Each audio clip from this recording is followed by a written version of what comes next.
Good afternoon, students. IP students, yesterday we have discussed how to create list, how to access its elements, either with individual index or with the multiple, और we can say कि sequence एक list की किस तरह से extract करते हैं, list को स्लाइस कैसे करते हैं। तो स्लाइसिंग हमने कल देखी।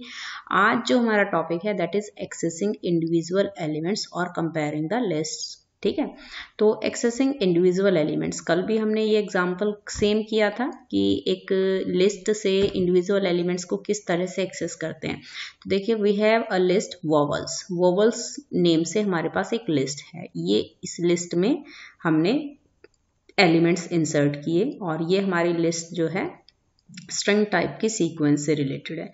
तो हमने इंडिविजुअल कैरेक्टर्स इसमें इंसर्ट किए हैं लिस्ट में।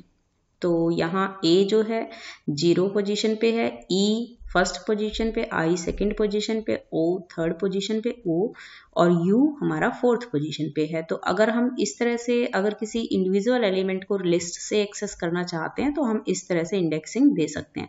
हम लिस्ट का नेम देंगे और इस ब्रैकेट में उस लिस्ट का इंडेक्स देंगे और उस पर्टिकुलर इंडेक्स के कॉरस्पॉन्डिंग पाइथन क्या करेगा, ऐसे उस एलिमेंट को हमें रिटर्न करेगा।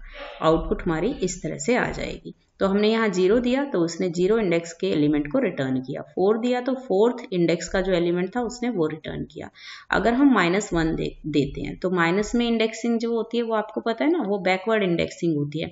मीन्स अगर हम राइट टू लेफ्ट इस तरह चलते हैं, राइट टू लेफ्ट चलते हैं, तो हमारी इंडेक्सिंग क्या होती है, ये हमारी बैकवर्ड इंडेक्सिंग होती है। और बैकवर्ड इंडेक्सिंग में जो राइट मोस्ट एलिमेंट होता है उसका जो इंडेक्स होगा वो -1 होगा and so on up to left side जब हम ट्रावर्स करेंगे तो -1, -2, -3, -4, -5 जितने एलिमेंट्स हैं उतने ही इसके माइनस में इंडेक्स होंगे।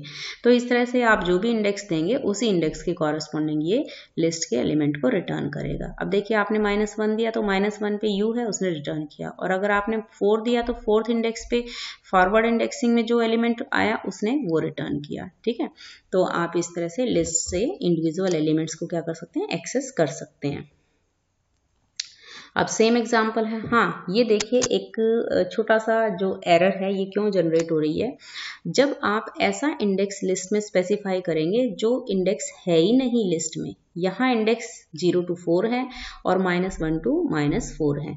तो जब फिफ्थ इंडेक्स है ही नहीं हमारे पास तो वो उसके कॉरस्पॉन्डिंग क्या करेगा, कुछ रिटर्न करेगा नहीं, वहाँ एरर रिटर्न करेगा, index error, list index out of range. Means ये पर्टिकुलर इंडेक्स इस लिस्ट में नहीं है, आउट ऑफ रेंज है। तो ये हमारा लीगल इंडेक्स नहीं था, इसीलिए इसने ये एरर मैसेज रिटर्न किया। उसके बाद है ट्रावर्सिंग अ लिस्ट। किसी लिस्ट को आपको ट्रावर्स करना है और मीन्स उसके एक एक एलिमेंट को आपको डिस्प्ले करना है, तो क्या कर सकते हैं आप, लूप यूज कर सकते हैं, फॉर लूप आप यूज कर सकते हैं। जैसे कि हमने एक लिस्ट ली L और इसमें हमने डिफरेंट एलिमेंट्स को लिया P, Y, T, H, O, N, ठीक है, अलग अलग एलिमेंट्स इसके लिए, और फिर हम एक लूप यूज करें फॉर A in L। तो A जो वेरिएबल है उसकी वैल्यू जो है L लिस्ट से 1 by 1 जो है नेक्स्ट नेक्स्ट नेक्स्ट नेक्स्ट ऐसे ट्रावर्स होती रहेगी। और फिर हम क्या करें, प्रिंट A, और A वेरिएबल की जो करंट वैल्यू होगी उसको हम हर बार क्या करेंगे, प्रिंट करेंगे। और क्योंकि हमने यहाँ पे कोई और स्टेटमेंट नहीं ली तो हर बार जब प्रिंट मेथड डिस्प्ले होगा वो न्यू लाइन से ही डिस्प्ले होगा। ठीक है, तो जब हम इस लिस्ट को ट्रावर्स करेंगे तो ये आउटपुट को इस तरह से रिटर्न कर देगा पाइथन, ऐसे इस पूरी लिस्ट सीक्वेंस को वर्टिकली डिस्प्ले करेगा, क्योंकि हमने यहाँ पे प्रिंट स्टेटमेंट दी है। और हर बार जब प्रिंट स्टेटमेंट से ए वेरिएबल की present value, current value, latest value display होगी तो वो हर बार नेक्स्ट लाइन पे डिस्प्ले होती रहेगी। तो ये था हमारा how to traverse a list with a loop. और इसके बाद देखिए सेम ये भी सेम वही है जो अभी आपने पिछला ये वाला जो एग्जाम्पल देखा, ये इसी को एक्सप्लेन किया हुआ है। अब देखिए ये यहाँ क्या छोटा सा एक एग्जाम्पल को छोटा सा लिटिल बिट आपको कन्वर्ट करके दिया है। अब ये एग्जाम्पल आप अपने आप ट्राई कीजिए ताकि आपको लिस्ट के जो मैनिपुलेशन है वो थोड़ी सी समझ आए, ये आप खुद ट्राई करेंगे। इसके बाद देखिए कंपेयरिंग लिस्ट, हम लिस्ट को ना कंपेयर भी कर सकते हैं। मीन्स जैसे यहाँ देखिए दो लिस्ट हैं, लिस्ट L1 और L2, और इसको हम इस तरह से क्रिएट कर रहे हैं। लिस्ट ये फर्स्ट वाली लिस्ट है, कॉमा के बाद सेकंड लिस्ट है, तो फर्स्ट लिस्ट ऑटोमेटिकली अलॉट हो जाएगी L1 को और सेकंड लिस्ट सीक्वेंस जो है L2 को अलॉट हो जाएगी। फिर L3 भी हमने एक क्रिएट कर दी और ये नेस्टेड लिस्ट है, इसमें भी 2 एलिमेंट्स हैं। अब देखिए अगर हम ये देखें कि L1 इक्वल टू L2, ये L1 लिस्ट है ये वाली, इसमें कितने एलिमेंट्स हैं, इसमें हमारे पास कितने एलिमेंट्स हैं, इसमें 3 एलिमेंट्स हैं, और L2 में हमारे पास कितने एलिमेंट्स हैं, 2 एलिमेंट्स हैं, ये 3 सॉरी, तो दोनों में 3 एलिमेंट्स हैं, तो दोनों क्या इक्वल हैं, बिल्कुल दोनों ही इक्वल हैं।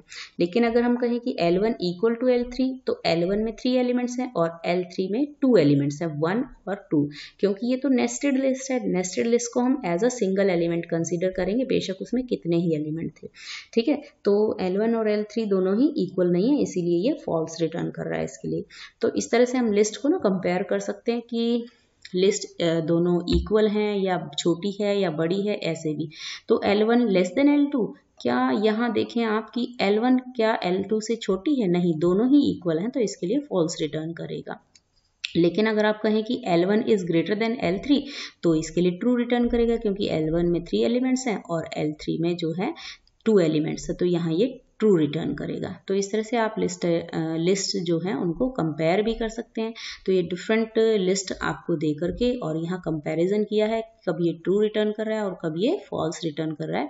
तो एग्जांपल्स आप खुद कर सकते हैं, थोड़ा सा ट्राई कीजिए इसको, और उसके बाद कल हमारा जो टॉपिक रहेगा that will be list operators, means list के साथ हम डिफरेंट ऑपरेटर्स किस तरह से यूज कर सकते हैं, ठीक है। लिस्ट के डिफरेंट ऑपरेटर्स हैं वो कौन कौन से होंगे, उनको कैसे यूज करेंगे। तो यहाँ तक का जो टॉपिक है आप अच्छे से कवर कीजिए और जितने भी कॉन्सेप्ट्स हैं उनको अच्छे से लर्न कीजिए, जो एग्जांपल्स हैं उनको अच्छे से प्रैक्टिस कीजिए। कोई प्रॉब्लम है तो आप पूछ भी सकते हैं।